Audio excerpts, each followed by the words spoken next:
everyone, and welcome to our Girls Who Game Equity panel. Today, we are talking about women in STEM and the esports industry. My name is Katina Popolkas, and I am the education strategist for Dell Technologies. To start off this afternoon's panel, I'm going to pass it over to Chanel, who will start off with a land acknowledgement. Over to you, Chanel. Thanks, Katina.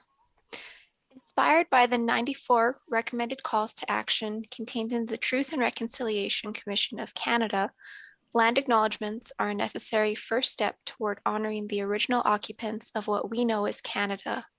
They also help Canadians recognize and respect Indigenous peoples' inherent kinship beliefs when it comes to the land. The act of performing a land acknowledgement is a very basic and fundamental step towards reconciliation between Indigenous peoples and settlers.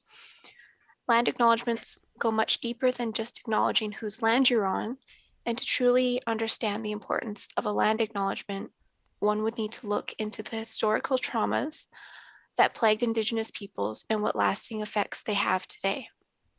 When you are delivering a land acknowledgement, it is important to understand that there are different land acknowledgements for the Indigenous people across North America. First, you would identify what territory you are on and who the Indigenous people to that territory are. It's possible that there is more than one Indigenous group belonging to that area, and if there is, acknowledge them all. Do your research and take time to learn about the Indigenous peoples in your area, then write your land acknowledgement. No matter how you perform a land acknowledgement, the recognition and intention is the most important aspect, and it's so amazing to see this happening in more and more spaces. Please join me in a moment of reflection to acknowledge and consider how we can each, in our own way, try to move forward in a spirit of reconciliation and collaboration. And with that, I would like to share my acknowledgement. I want to acknowledge the land I am on, which is Treaty 6 territory, a traditional gathering place for diverse Indigenous peoples, including the Cree, Métis, Nakota Sioux, Dene, Soto, and many others whose histories, languages, and cultures continue to influence our vibrant community. Thank you, everyone. Back over to you, Katina.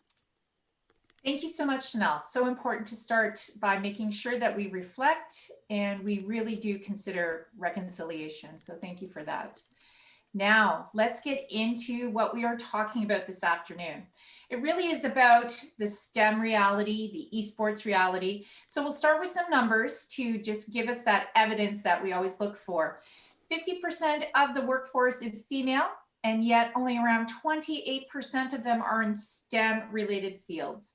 And if we look to minority groups, that number goes down to 11%. So it's no surprise that less than 50% of our high school young ladies don't even know a woman in STEM. And it's so important that we change that conversation more than ever.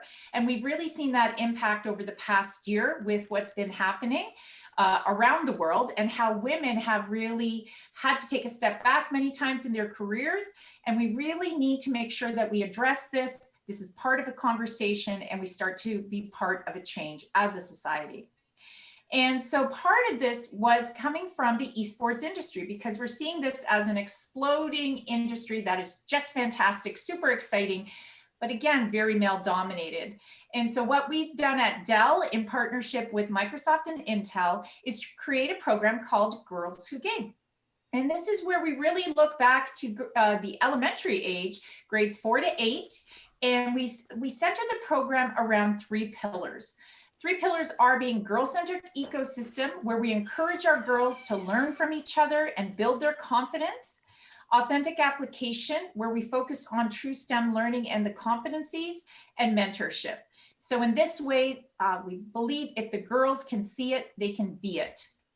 And so when we look to Girls Who Game and then how it can translate into esports in post-secondary, we're seeing this explode across North America, around the world. Esports is huge, and yet we're still seeing very few women involved. because there is a problem. There's a darker side to esports. There's harassment. We have some discrimination around this. And oftentimes women who are playing games, they will pretend to be male or take on male avatars, because once they're discovered to be a woman, oftentimes they don't receive the same tasks or opportunities that their the male counterparts would. So in this case, yes, we see the esports industry is booming, and we need to make sure women are a part of that. So that is where we are trying to make this impossible situation possible. And we are now having a series called Girls Who Game Equity, a speaker series. We've been doing one of these per month. This is our fourth and final session. And as you can see, we started back in January. You can go back and listen to these recordings to hear some incredible panel discussions. We have 2 goals to our pilot, where we highlight the women of esports and STEM fields to inspire our girls who game, those young ladies in K to 12. And we want to highlight these women from around the world who are doing some amazing things in STEM and esports. We also want to provide women at some of our post-secondary or high ed esports groups with mentorship opportunities and the chance to facilitate these panels, with the hope that we're going to replicate these panel opportunities across North America. And so all of our panels can be found on this particular site here, Women in STEM in the Esports Industry. All the recordings have been posted to the site. You can go back and take a look at them. They're really fascinating listens. So I really highly recommend that.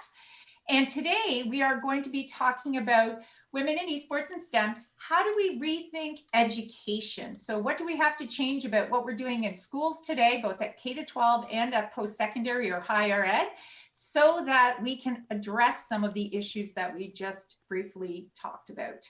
So with that, I am going to stop the share, hand it back over to Chanel, and just enjoy the rest of the panel. Thank you very much. Thanks, Katina. Welcome, everyone.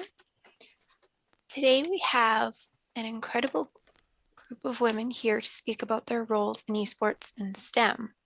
For those of you who don't know what STEM means, it is science, technology, engineering, and mathematics. Before we get into the questions of our panel, we're going to give everyone a chance to introduce themselves. I'll call your name and you can tell us about yourself. And I will go first. My name is Chanel. I am a student at NorQuest College in Edmonton, Alberta. That's my cat, sorry. I'm also the president of our esports club at the college, and very happy about that. And this is my 4th time facilitating a panel, and I'm very happy to be here. And joining us today, our panelists, we have Danielle. Could you introduce yourself, please? Yeah, Chanel, thanks. I'm Danielle Rourke. I am a higher education strategist here with Dell Technologies. And my role, I get the awesome job of just being able to help tell educational institutions, especially higher ed, post-secondary institutions, about new technologies and ways to use those in teaching and learning. And that actually includes esports. So I'm a huge esports advocate and the role that it can have in community building and teaching and learning. Thanks for having me. Thank you, Danielle. Maria, can you go next? Hi, everyone. Great. My name is Maria. Yes, so my name is Maria. I was a former gaming expert at Microsoft, now turned Microsoft trainer. So now my main focus is education and diversity and inclusion.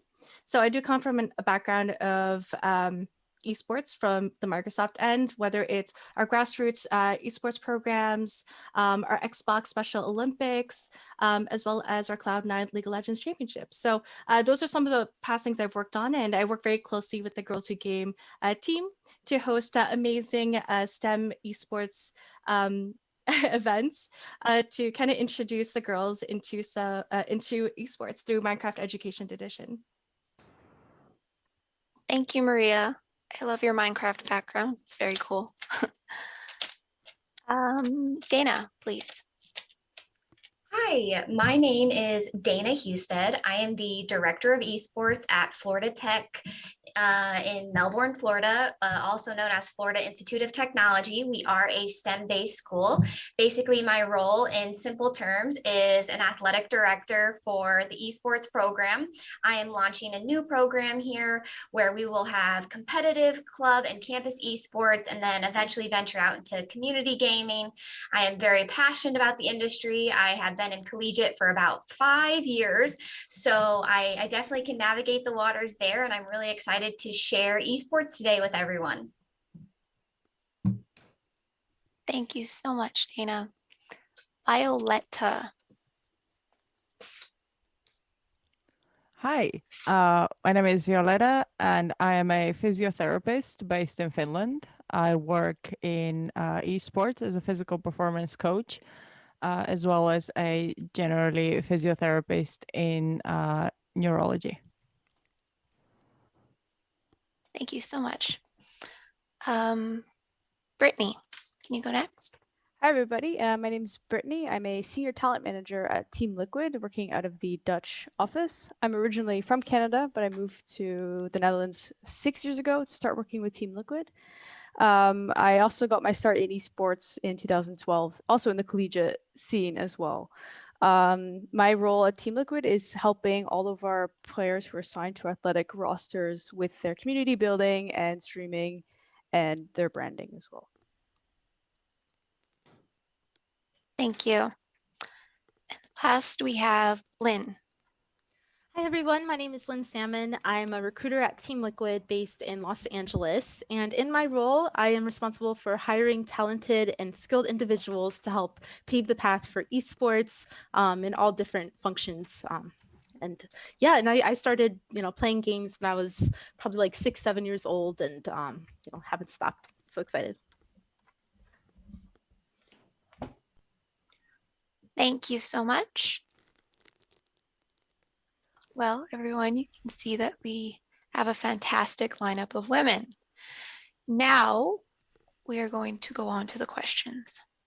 Okay. And just a reminder to our panelists, I'm going to pose a question, invite one of you to respond, and then others who wish to respond will let us know in the Zoom chat. And please keep your responses to 2 to 3 minutes max. We want to hear from absolutely everyone. Thank you. Okay, let's get started. So the first question is, what is something new or involving in your field of work, and what future jobs do you envision? And Maria, can you begin for us, please? Hey there. Hi, everyone. So I would say something that's fairly new. So I do come from a background of the event side of the esports scene. I would say something that's fairly new is actually just esports in the education space in general. So what I could definitely see in the future is, jobs like at schools, full-time coaches, perhaps, maybe it could be a bridging program from school, like from high school to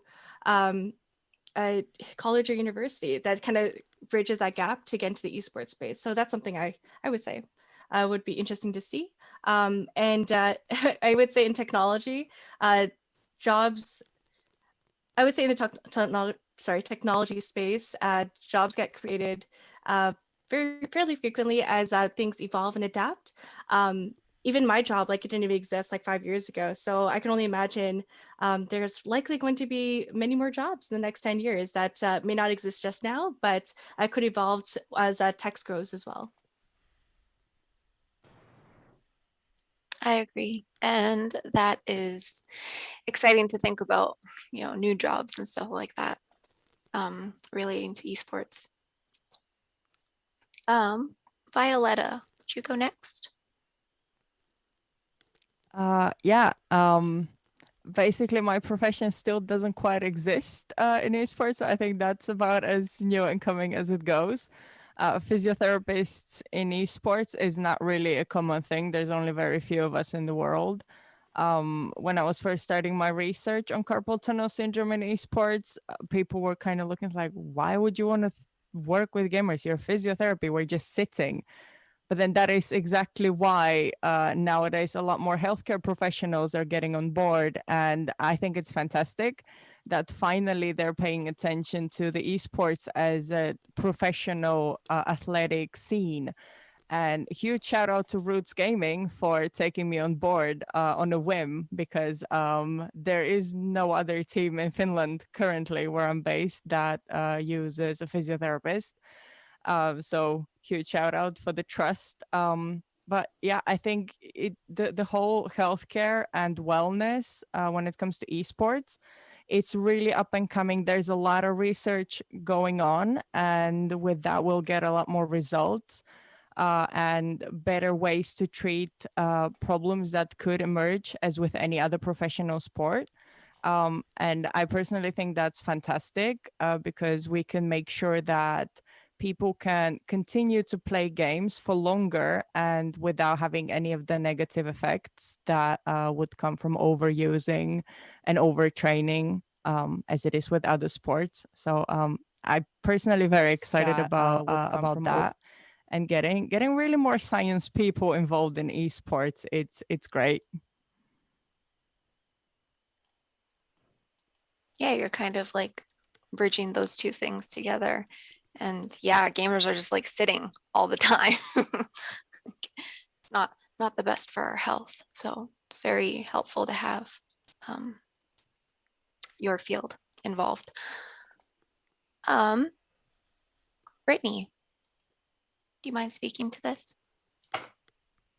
Yeah, so much like Violetta and Maria, my role didn't exist as a job at all until about a year ago. And before that, even thinking of a career in esports when I was growing up, it was just not, it didn't exist yet. And I think Maria said already, like in this field, jobs are being made every day, every year, like there's new opportunities. And I think it's just very important to find some skill that you want to develop that you think you can apply to something that you love, because you never know what's going to be there for you when the time it's ready for you to find a job. Kind of touching a bit on what Violetta was talking about, like with gaming being more than just, it's being recognized as something that's athletics, that's serious, professional. And with that, in my role comes also like the realization that these players are not just there to sit in a chair and game all day. They actually have to have a healthy, body, healthy mind, but also like a healthy future that we at Team Liquid believe that we want to build it up for them through making them realize that they have these branding opportunities, that they have social media. They should really be focusing on building their communities for longevity in the industry. And I think as we go forward at Team Liquid, there'll be more chances for people to work with players on these kinds of things in other ways than just, selling them to sit down and play games or something. So that's what I hope to see come out of my field, specifically in esports. Yeah, exactly. Appreciate you sharing. Thank you, Brittany.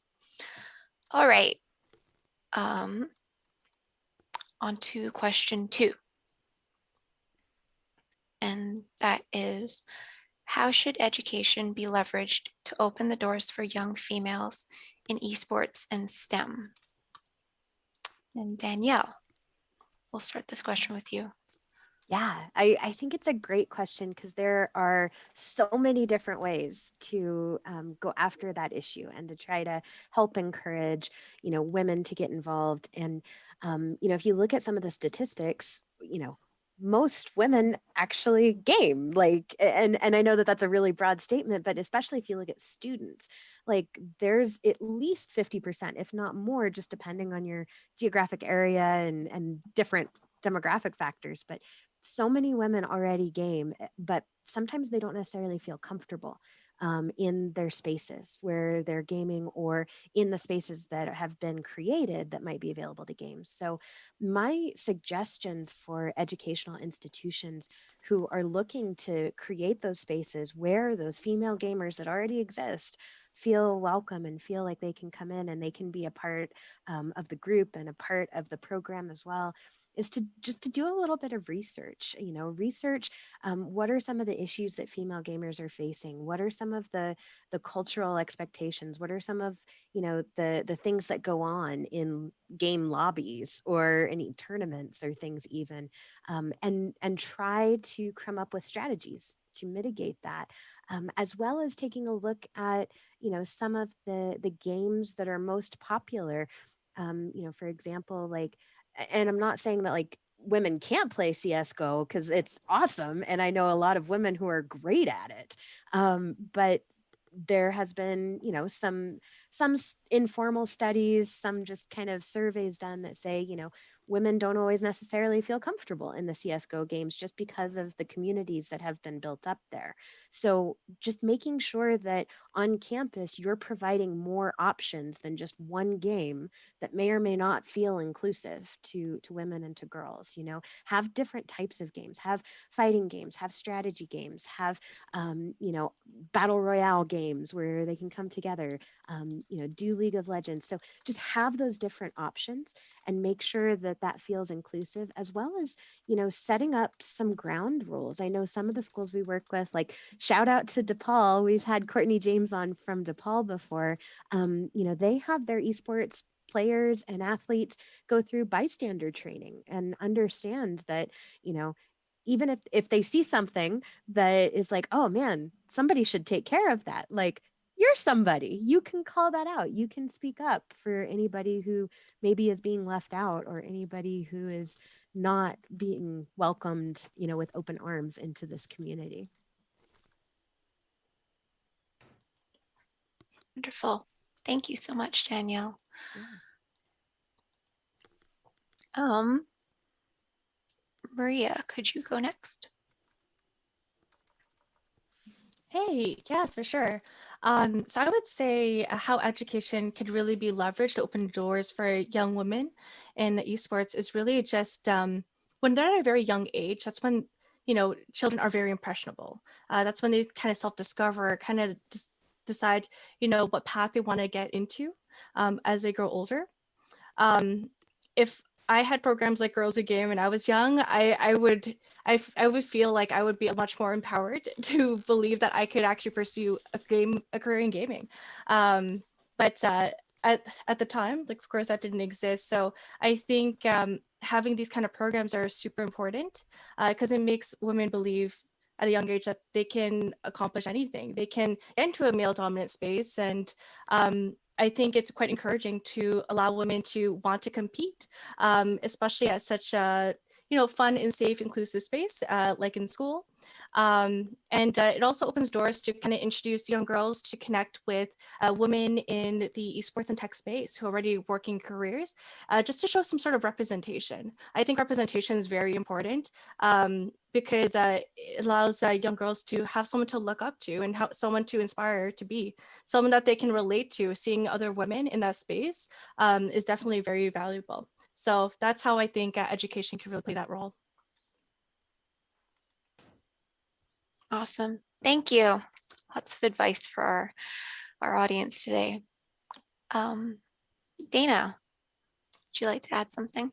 Yeah, I would. So I see this on a daily basis where, one, I'm actually in a STEM-based university now. We are a research institution. We are engineers, astronauts, aviators, like all of these different things. And so it's been really exciting to see that change here, one at Florida Tech. But how can we leverage, education to open those doors for those young females? Usually we see that overlap anyways. If they like esports, they typically will somehow follow into a path of STEM or STEAM. And one of the ways that I have seen it done, as well as I have done myself, we actually provide as many summer camps that we can. We show them women in leadership positions, as well as just participating in their favorite games. You'd be really surprised to find how many women are participating in all of the various games on a college campus, especially when they see a woman in a leadership position. Like I have been at 2 universities now, we see more of them actually signing up to participate because they see someone like themselves in those positions. We also are able to open up the doors by providing non-player opportunities. We see really great management skills that do come from the females in esports, and that's an exciting path. And just making sure that we educate on all of those different areas, right? Whether it is production and broadcast, maybe they're a great shoutcaster, social media management. There's just all of these different ways that we can actually include them and ourselves, right, to be part of esports and in STEM related fields. And I think it is so important that, again, like everybody has said, that we do that at a young age, right? I try to introduce those principles into my own nieces. I think it's really cool when they say we're playing Among Us or we're playing Minecraft and Roblox. Like that's a really cool thing to see when they're 6, 7, 8 years old. They're starting to see some of those things and also learn a proper online environment. Another way to make it a safe community, to kind of play off of what Danielle was saying, is there's actually softwares that can be downloaded to help with toxicity in gaming, especially for females. And one of those is actually called Healthy Player One, and I've seen great results come out of it. And I would highly encourage schools or K-12 to also implement that. Thank you. Thank you, Dana. You were talking about aviators and astronauts. I was like, wow, I just like perked up. Very cool, all of that stuff. All right, so I think we're gonna go on to our third question. No one has anything else to add. That is, what are the benefits of joining an esports club or STEM community? Lynn, do you mind speaking to this? Of course, yes. So what are the benefits of joining an esports club or STEM community? I think there's, several. By joining one of these clubs or communities, you're, having the opportunity to stand up for what you believe in, and just being like a listener, seeing, what kind of messaging is being relayed, and continuously learning about, why things are operating the way they do. I think, that would be the key to success. And being a part of those communities helps you develop that innovative mindset. So, you're able to show how driven you are, whether that's by taking a leadership opportunity within the club or community, or, taking on additional responsibilities like organizing tournaments. It also helps you learn, how passionate you are about specific things, and helps, how you would like to influence change. So it definitely helps you, figure out what you're looking for, and, giving you that community to bounce ideas and thoughts off of, and just, growing the messages. Thanks, Lynn. I agree with you about the community part. I never thought that I'd be the president of the esports club, and it's just allowed me to meet people, have fun, even though we have to stay at home. It's been really great. Brittany, could you go next?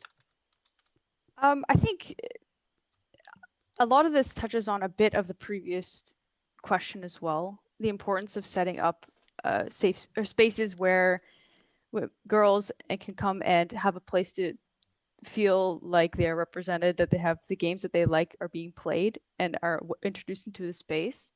Because I work in the kind of athletics competitive esports side, I see this a lot. Is we don't have a lot of women playing on tier 1 orgs. We don't have a lot of female teams or a lot of female leagues, and that's the question. It becomes a big question of why is that happening? And one argument I often hear is well, just there are no women at that tier. They're just don't have the skills. But I just think that at a young age, right, the differences in which we treat young girls versus young boys, when you're talking about things like sports, for example, a boy who expresses an interest in sports or aptitude in athletics, they're given training, coaching, encouraged, and set up to succeed. Whereas a girl who has the same is maybe not necessarily given the same opportunities.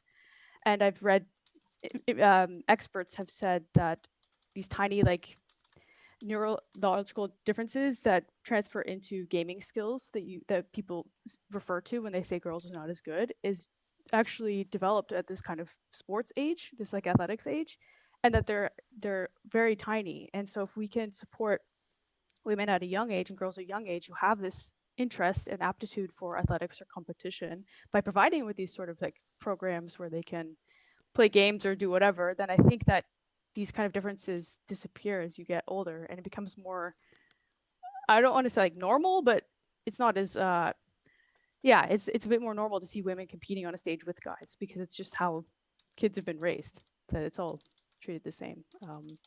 Maybe I rambled a bit, hopefully that makes sense, but yeah. No, it totally makes sense. Thank you for sharing, Brittany. Violetta, can you speak to this? Yeah, I think the biggest benefit of joining a club is just you make friends that have the same interest as you, and you get to have fun in a very nice and social environment. And I think that's the best part of it. Just geeking over a game that you're all very passionate about and complaining about everything that went wrong. These are some of the best friendships that I have personally ever made. Just people I met online, regardless of distance, regardless of time zone. I think, of course, COVID has now applied that to everybody, but I would say gamers are probably the most resilient towards distance and distant communications because we've already been doing it for so long. So it doesn't matter. But absolutely, following on what Brittany and Lynn said, that again, like, why aren't there enough women in the top level? We've seen quite similar things in pretty much every other sport across the board, that there is a big gap between male leagues and female leagues. And then how do we really target where is the problem and how do we fix that from the root of it? And I think very early age support is very important. And in terms of gaming, I believe that they are one of the most accessible hobby that you can have, regardless of physical ability, which could be in traditional sports, it could be a barrier to some. In gaming, there's no such thing. So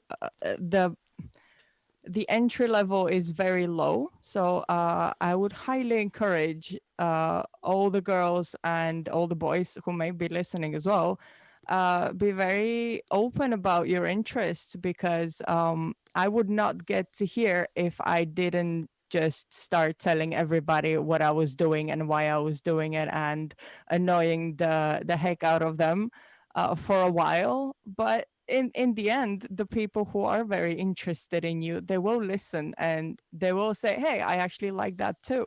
So why not talk about it together? Thank you, Violetta. Looks like Danielle has something to add. Yeah, thanks, Chanel. I just wanted to add in there too, one of the really cool aspects around the Girls Who Game program has been, if you take a look over this past year, everybody has had to adapt and do things in a new way. And, the Girls Who Game program was initially designed to be face-to-face and create these communities and these clubs where, girls were able to interact together. And that had to change this past year. It had to be done online. But the amazing thing about it was that it could be done online and fairly easily, like there's work to it, obviously, but just being able to have that social aspect and keeping those girls connected and interacting and competing and enjoying something together, like there's really no replacement for making sure that they have that social interaction. And something like Girls Who Game gives them the platform to do that. I completely agree. Thank you, Danielle. Dana. Yeah, so I recruit students to build competitive and collegiate teams every day. So it's always exciting to share that pathway of the benefits, right? Community, confidence, leadership, hospitality skills, tournament organization, career pathways. There's just so many things that can benefit you by joining not only a K-12 club or a summer club or a camp, but also collegiate, where we can actually offer you scholarships in player and non-player roles. And I'm very passionate about that, because a lot of times we see students who didn't always expect to get a college degree maybe, and we can actually provide them that opportunity, as well as lifelong friends. A specific story is I actually took a student to China on a global esports work that I was doing, and they were able to, they said, you know, that actually changed my life. It was the pivotal moment that's why I joined esports, so I could learn more about what I wanted to do in the future. And just like making sure that you can welcome yourself to those other opportunities. Esports and STEM communities can provide you all of these different areas of expertise and just something that you might really be passionate about that you also didn't know was there. So making sure that everybody knows that you can get even a scholarship to college through esports and STEM. And if that's something you're interested in, I'd be happy to elaborate more on and share with you all of the collegiate competition there is to be involved in one day. Thank you, Dana. I think that's something I'm definitely interested in, and I will contact you after. Maria, please, next. Hey everyone, honestly, these are amazing points. I'm just so happy to speak with you all on this panel. Yeah, so to answer your question, to kind of add on to the benefits of joining in esports club or a STEM community, I myself, like working at Microsoft, I've been managing like grassroots programs, up until recently, till my new role now. And a big part of it was really just the sense of community. But bringing that into the education space, it really opens that opportunity to teach, youth global competencies like leadership skills, communication, digital citizenship.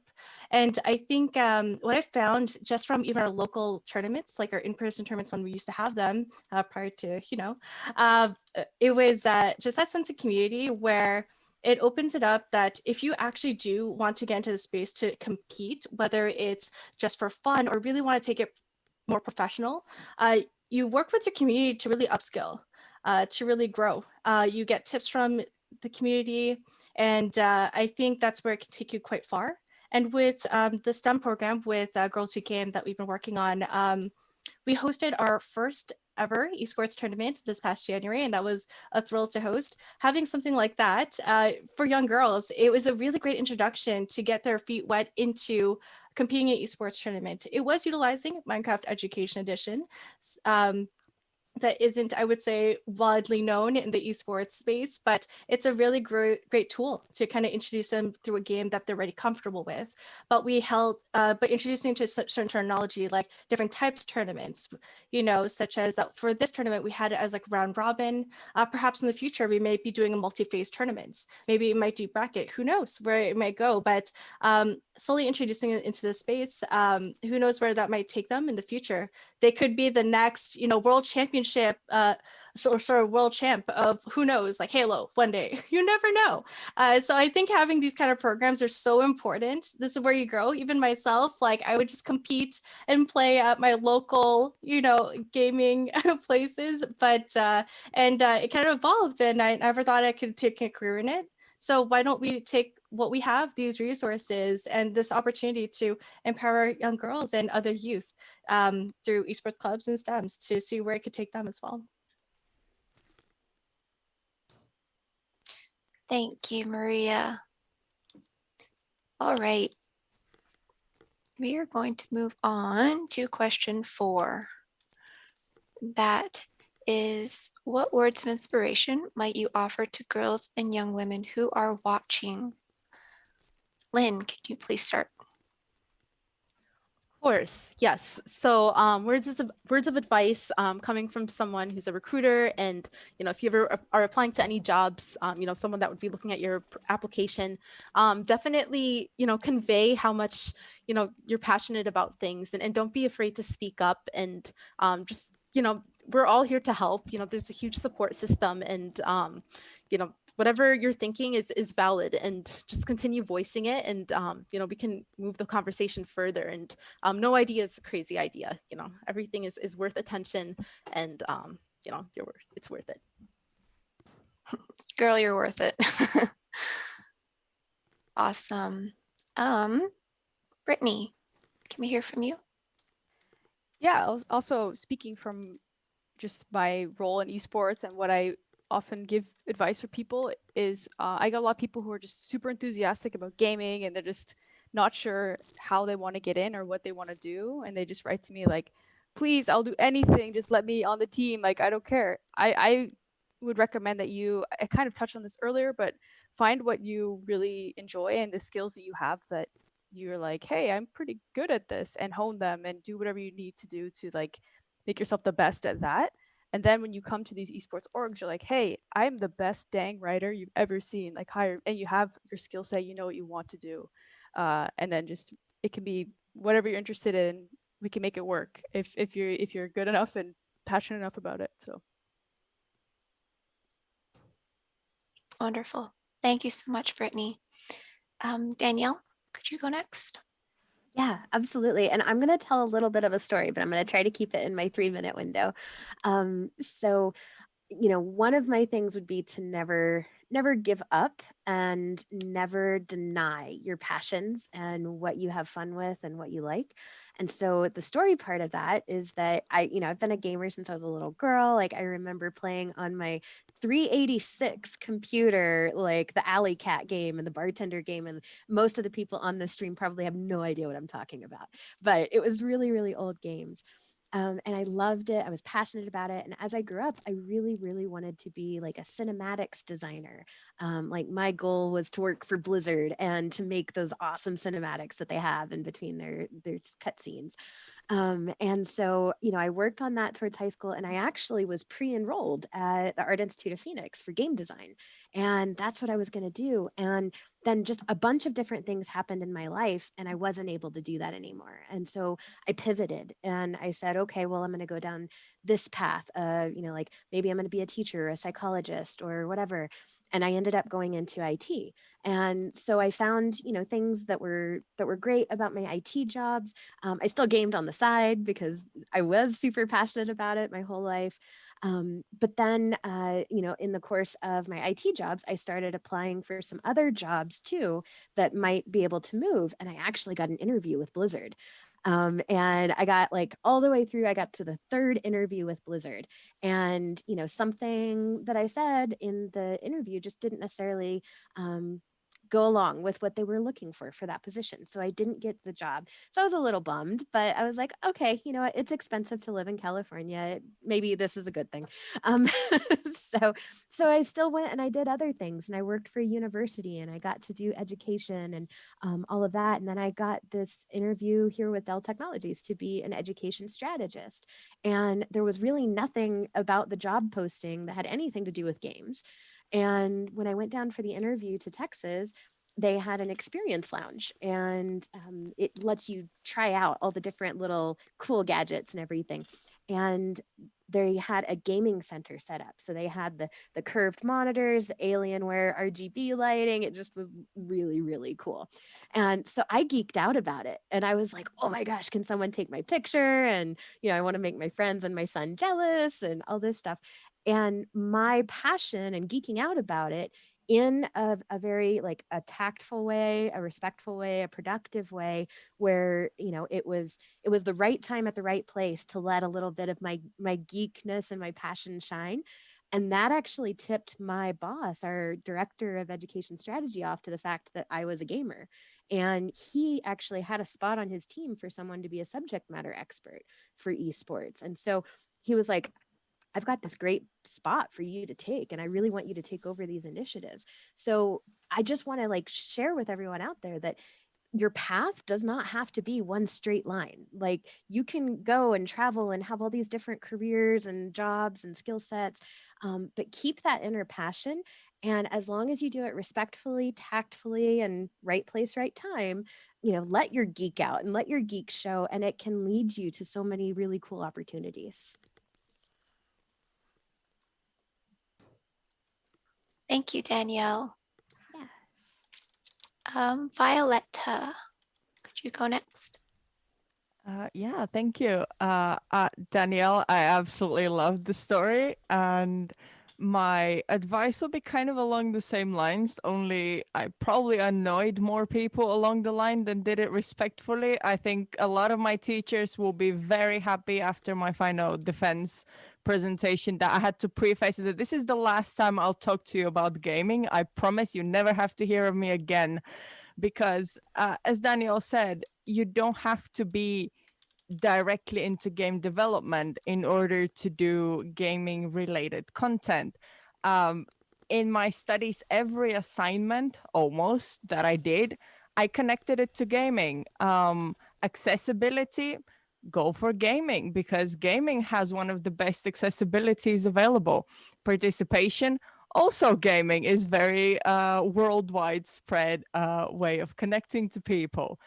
Which now more people have learned to appreciate it due to COVID. Then you go to physical health. Also, gaming needs the physical health to perform at a high level. And a lot more teams are starting to adopt those strategies. Psychology, also very needed. Nutrition, or even if you go to chef school, there is a place for that in gaming as well, because nutrition also helps with your performance. Anything else you can think of, you can directly connect to gaming because it is so widespread field that there is nothing really that you cannot connect to gaming or esports or anything along those lines. Even if you're in construction, they're building venues for esports. So like you can do anything. So I would say definitely be open about your interests, and you never know who's listening or who's watching and who will decide that they also share your views and that they would like to have like-minded people on the same team. Don't be afraid if you annoy a few people. They don't matter in the end because you will also get to meet the people that really care about what you do and that will give you the chance. So that's my 2 cents. Don't take it as an excuse to annoy absolutely everyone because personal experience is not particularly nice. But you can definitely really push through and find your way back to gaming eventually. Totally. And I think that relates to just the phrase of like take up space, don't hide away just because you're a girl and it's a scary male dominated, field and just all this stuff, but just believe in yourself and there's people who believe in you too. Dana, please. Well, that was exactly what I was about to say too. So that's funny. I actually preach that every day to my students or incoming recruits to collegiate. I am also educating parents and administrators a lot of time in higher ed of the reasons why we bring that to esports. Esports is a vehicle of learning and it has transferable hard and soft skills. And that is so important for young girls to understand that you're building up your entire skill set, right, through whatever else you're doing that can be applicable to esports. I wasn't meant to be in esports. I never grew up with a video game. I had a Game Boy and an Atari, okay? But I actually stumbled upon esports just through a group of friends in college, and I was a business savvy marketing gal, and I said, wow, I'm going to do this. And that's when I actually ran my first ever LAN tournament, and then it ended up becoming a full-time job, and now here I am leading collegiate esports in North America. So my advice is, one, you can absolutely do it. You can find your place. And I have had many girls on my competitive varsity teams before, so you can 100% do it. And it also takes a village to run programs and be part of our community. And we're also so new right now in esports. We're still blossoming and budding, and I think that's a really cool thing because these young girls are going to be the ones that are setting the path. Once we set a little bit of a foundation, they get to make it their own. So keep at it, and you 100% can do whatever you put your mind to. Really, really inspiring. Thank you so much, Dana. Maria, could you speak?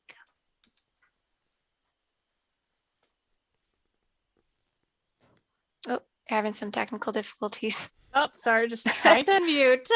That's totally fine. Sorry about that. Would you mind repeating the question? The question, no problem, is what words of inspiration might you offer to girls and young women who are watching? You can do it. You can do it. Honestly, 100%. Don't let others put you down. There are going to be it's going to be a tough climb. Let's be real. It's it's a very male dominant space, but no matter what, just know that you have other allies. People like us who are on the panel who are here to support you. Who are cheering for you, and as long as you set your mind to it, just work really hard, keep that passion and fire, and don't let those individuals who are trying to tear you down put you down. That's what I would have to say. Just because even my time, like trying to get to where I am now, I got like a million no's and a million different types of people telling me, "Oh, you can't do it because you're a girl. You can't do it because you don't know anything about gaming." It's like, no, that's not true. Here's my facts. Here's what I did, and you can do it too. So keep at it. Don't give up. Thank you, Maria. Awesome. Well, it looks like we have time for backup question. One more question. That is, what's one accomplishment of your career that you would like to celebrate? And I'm just going to open this out to any panelist who wants to speak to it. Is there anything that you're proud of, just accomplishment that you just want to just put out there? I'll actually throw out being a part of Girls Who Game, because my whole life I've been, very passionate about, women's rights and equal pay for equal work, and don't tell me I can't do something just because I'm a girl. But I've never really been able to tie it together with one of my passions, like gaming, before.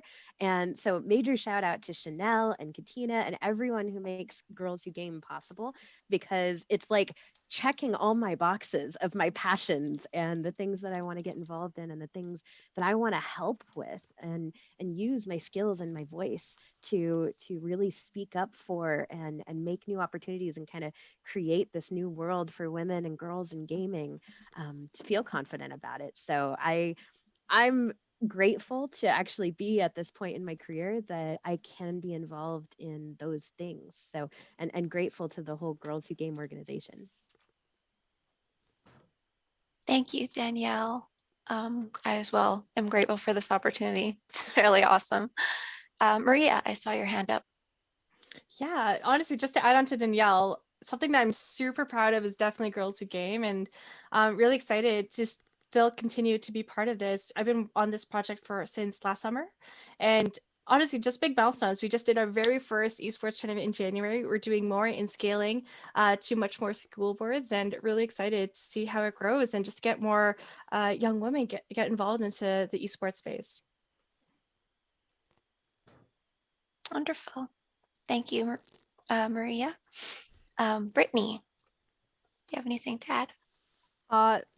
Yeah, I'm trying to think. I don't want to. Yeah, I think for me, the biggest, most exciting thing I'm working on this year is that we're forming a diversity, equity, and inclusion task force at Team Liquid, which is super cool. It's super important. And I got asked to be on the board for that, I guess, the council. I don't know what you want to call it. Lord of the Rings council. I don't know. But anyways, yeah, so that's pretty cool. I'm really excited because I think esports really needs a lot of work in this area. So I'm happy to be part of the founding team for that. Very nice. Thank you so much for sharing. Does anyone else have something to add to this question? I'll go. Awesome. was featured on ESPN and ESPNW as the first female collegiate esports director in North America. So that was pretty cool a few years ago. And then I would say just the ability that I have had 9 collegiate esports student athletes graduate from college that have gone through my programs. Awesome. That is so inspiring. Thank you, Dana. Well, we heard some wonderful stories today. It was very educational, and I'm honored to meet you all and hear your stories. Thank you. Also, a big thanks to our audience for their contribution in the chat. I see it's just going wild over there, and I'm really happy for that. Thank you. Thank you to everyone. Back over to you, Katina. Thank you so much, Chanel. And wow, what a great, just an incredible sharing of insights, celebrations, and words of advice. So I was just making notes as I was listening to all you ladies. So how can we rethink education and esports and STEM? And some of the things that I gleaned from the conversation: start young. We have to start young. We can't now try and correct this or change this and get more women into esports at a later age. We do have to hit those elementary grades. So that's where we have programs like Girls Who Game. Build that community for girls. We need to make sure that they feel supported and included. I loved hearing about different types of games. I thought that was really key. Keep it social. Make sure that they have that opportunity for friends, because we know girls love to make friends, to talk to each other, and to socialize. We need to keep it fun, celebrate their skills, not just their gaming skills, but those transferable skills like the global competencies, communication, collaboration, creativity, critical thinking, and problem solving.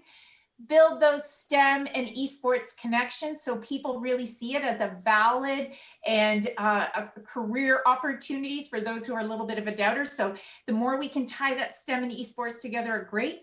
Loved hearing about providing scholarships and different opportunities such as clubs, camps, things like that. And I think most importantly, understand the power and value of mentorship from the role models like women that we have here today, and making sure that there are women in leadership roles, because that goes back to the whole piece around Girls Who Game and that third pillar of mentorship. If they can see it, then they can be it. So this is how, with education and with your incredible leadership and insight and experience, that we can help education make a difference here. And so a big shout out to our program of Girls Who Game, that we really are trying to change this conversation. So thank you, ladies, for being with us here today. Great big thank you. This is our final panel of the series. I want to give a huge shout out to Chanel. This is her 4th panel facilitation. She had never facilitated a panel. She's now had the opportunity to grow in her learning. What we've been trying to do is build her network of females around her so that she can connect with all of you, have that mentorship, get some of those transferable skills. She's now going to be bringing this back to her esports team. This is how we make change, and we want to bring this across North America. So thank you, ladies, for being a part of this. As mentioned, this is the last of our series, but you can go back and see it on our site. We'll be putting the recording of this panel on here, and if you can put that in the chat, Women in STEM in the Esports Industry. What's next for this group? We're not sure yet. This was a pilot. We were trying to see what would happen here, but we know there's going to be a next step. We know that it's going to be spreading, and we're super excited by it all. So let's continue the conversation. Here is the Discord link, and that can be put in the chat, and we'd love to continue that conversation over on the Discord side. So at this point in time, we'd like to thank everyone for joining us today. We welcome you to the Discord to continue the conversation, and let you know that at Dell, we are going to be running another esports summer conference. We'll be providing those dates soon, and Girls Who Game Equity will be a part of that in some way, shape, or form. So look forward to us coming back at you to show what the new Girls Who Game Equity is going to look like. And with that, I say thank you to everyone and wish you all the best. Stay safe, stay healthy, and game on.